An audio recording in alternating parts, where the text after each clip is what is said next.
আমরা সোজা হয়ে আসমানের দিকে তাকিয়ে বলেছি, আল্লাহ আমার সন্তানটাকে সহি সালামত বাসায় আনো। এই যে তুমি আসছো, এই যে তোমাকে দেখছি, এখন আমাকে আর বলতে হবে না আমি ঘুমায় যাব। এর নামই তো মা। কোন ঋণ আমি শোধ করবো মায়ের জন্য? কি দিয়ে আমি শোধ করবো? আজকে সে মা হারিয়েছে, আমার মা বেঁচে আছে।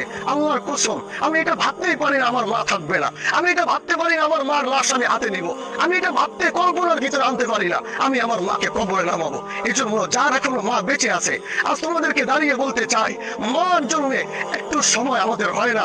আমরা দৌড়াচ্ছি এখানে অন্য নিয়ে সেখানে, নেতার পিছনে, সেটার পিছনে, ব্যবসার পিছনে। কখনো মার তো মনে চায় আমার সন্তান আমার পাশে বসে এক রকম ভাত খাবে।